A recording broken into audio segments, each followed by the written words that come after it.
Are you asking me for a divorce? You want a divorce? I need a divorce. You got it. I want a divorce. Divorce. I knew we had something in common. Here, sign these. Hello, everyone, and welcome into Rich Sports Talk. You know what that audio means. We are doing yet another sports divorce, and, we're doing this on Sports Divorces, a new segment we've been doing, and I thought when I did the Josh Rosen story, this would be a topic and a part of the podcast that we could definitely grow, because this happens all the time in sports, and the most publicly well-known divorce in the NFL once again is rearing its ugly head this past weekend, and I knew I just had to dive into this and bring you all the latest. Now, it's often said you can tell the measure of a person how they react in crisis. I mean, it's easy to see how people react when things are going well, things are going good, but I think one of the true tests of people and their character is how they react when things aren't going well, and one of the best examples of that is divorce. How do you carry yourself after a divorce? Do you part amicably? Do you respect one another? Do you take the high road? Well, in the case of Antonio Brown, he hasn't done that. And I've defended Antonio Brown this offseason because I said, look, I think he's getting an unfair shake because no one's really putting as much of an emphasis on Big Ben and the Steelers organization for handling this. I mean, we've seen multiple stars go through this, including Le'Veon Bell. It's not just an Antonio Brown problem. I thought he was part of the problem, but he wasn't the main antithesis of the problem, and I didn't think that that was addressed in a lot of the stories and the coverage that this story was getting. So you thought it was over. Antonio Brown had gotten what he wanted. He got out of Pittsburgh, and he got a brand new contract from the Oakland Raiders. And yet he's still not happy. This is the equivalent of in a divorce. One of the people in that divorce, they have a new marriage or they're in a relationship with a good person, and they've clearly moved on. Yet they still feel they have to take shots at their former partner. Oh, well, he was unbearable, couldn't do this, they couldn't do that. They were just the worst person ever. And you're like, well, you did have a relationship with them before. We know it didn't end on the best terms, but it's water on the bridge, it's over. But they continue to live in the past and not move forward. And this weekend on social media, Antonio Brown chirped at one of the Steelers who chirped back at him. It was funny because on April 7th, Antonio Brown tweeted, "Keep your emotions in check," to which a Steeler fan replied to him with the Steelers' most valuable player, JuJu SmithSchuster picture. Well, instead of keeping the emotions in check, Antonio Brown responded emotion with the picture of JuJu SmithSchuster saying, "Boy fumbled the whole postseason, the biggest game of the year. Everyone went blind to busy making guys famous not enough reality these days. By the way, check the list." One nice little footnote to that game where JuJu SmithSchuster fumbled that football. Antonio Brown wasn't on the field for that game. He had went MIA, and it was a big playoff game, and the whole season was on the line. But Antonio Brown, you couldn't even show up. So you're criticizing a player who did show up to try to get the Steelers in the postseason while you just sat back on the sideline and did nothing. Okay, that's fair. And to be fair, I think JuJu SmithSchuster handled this very well. He replied, "Keep your emotions off the internet," which is something I think all athletes and public figures should do. And then he went a little bit deeper, and crazy how big that ego got to being taking shots at people who show you love. All I ever did was show that man love and respect from the moment I got to the league. I was genuinely happy for him when he got traded to Oakland with a big contract. Now he takes shots at me on social media. Juju's right. Juju's right. And this does not help Antonio Brown's brand, because we've had players coming out against him, including Ryan Clark, who is a player I really respect in this league. He's been in this league forever. He is one of the most well-thinking people in this league, and he understands the game and locker room better than anyone. And he's been on the record this offseason that when the Steelers were thinking about paying him, he told them, don't pay this man in terms of Antonio Brown. Don't pay him. It will be a disaster. And that's what it has been. And I give JuJu SmithSchuster a lot of credit because even though this was a response, he could have easily gone the low road and say, well, at least I showed up to that game. You know, you're all about the money. But instead, he's like, look, I was happy for him. You know what? He moved on, but he was in a new relationship. He got a brand new contract. I was happy for him. And yet he's going to take a shot at me when I publicly haven't said anything negative to him.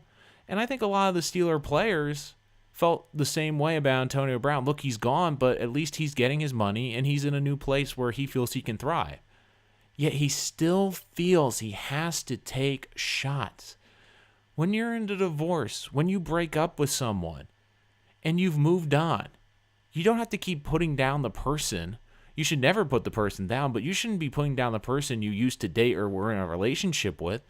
It's over. You've both have moved on.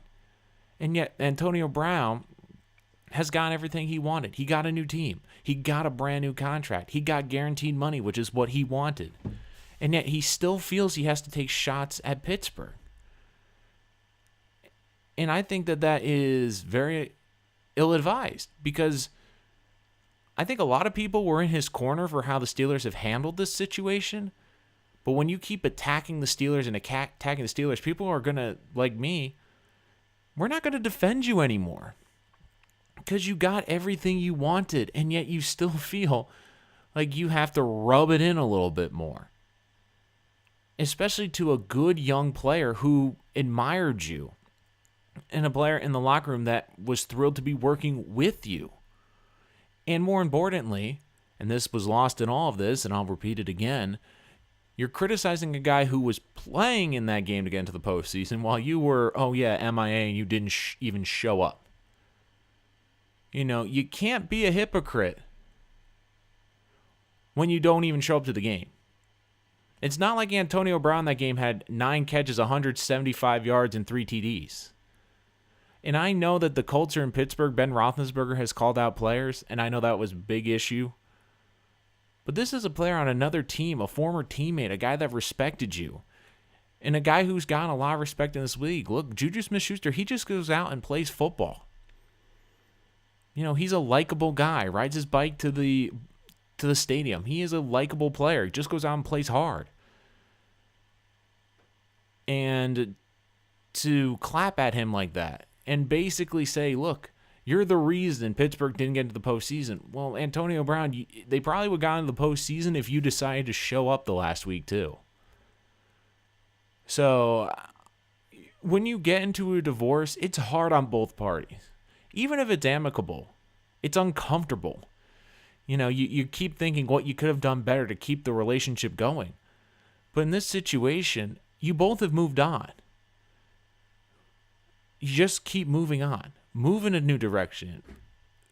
Show the Steelers on the field that they made a mistake by trading you. Be a new symbol. Be the face of that franchise when it moves to Las Vegas soon. Because Antonio Brown has that chance. But unfortunately, he's still stuck in the mode of, I have to take shots at Pittsburgh. You're not on that team anymore. They've moved on. But you haven't. I mean, I've criticized the Steelers this entire offseason for how they handled the Bell situation, how they handled the Antonio Brown situation. But at least with this, they're moving on. And for everyone that's picking Cleveland to win that division, it's still Pittsburgh's division, in my opinion, because Ben Roethlisberger, despite his warts, is still a Hall of Fame quarterback. And they remind me of another team, very similar. What happened in Seattle? You had a lot of outspoken players taking shots at the quarterback, the play calling. What did Seattle do? They got them out of town. They got younger. They got people that bought in. And this year they made the postseason. What has Pittsburgh done? They've gotten rid of Le'Veon Bell. They've gotten rid of Antonio Brown. And while I still think Big Ben is a distraction, I think that they're going to get players that will buy into Mike Tomlin, that will buy into Big Ben, or at least that won't make it a big deal. And I do think they'll be fine. And I think there's an element in that locker room saying, people think we can't win with Antonio Brown, Le'Veon Bell. We'll show them. We went a whole season without Le'Veon Bell last year in the backfield. We were fine running the football. We got rid of Antonio Brown.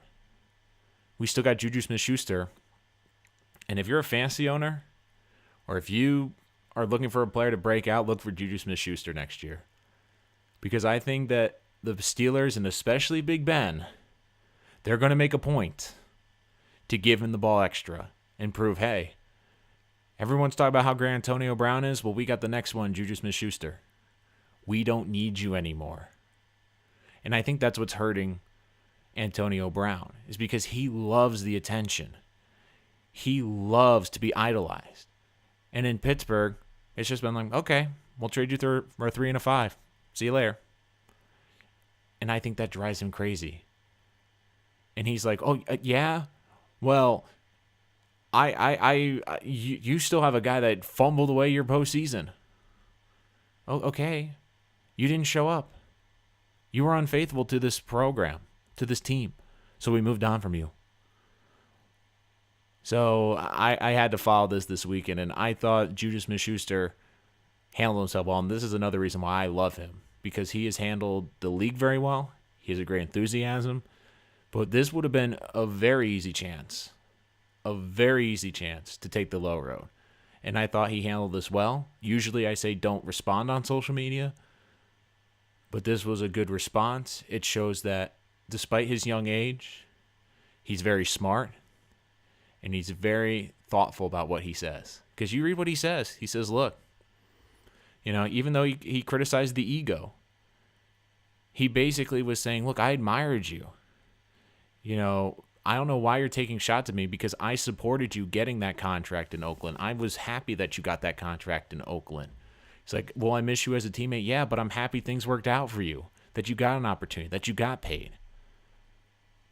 And I don't get why you're taking shots at me, because you got everything you wanted. You got out of Pittsburgh. You got a brand new contract, and yet you still feel like you have to take shots at this team where they did right by you. They could have kept Antonio Brown another year, and they didn't. They traded him for a 3 and a 5.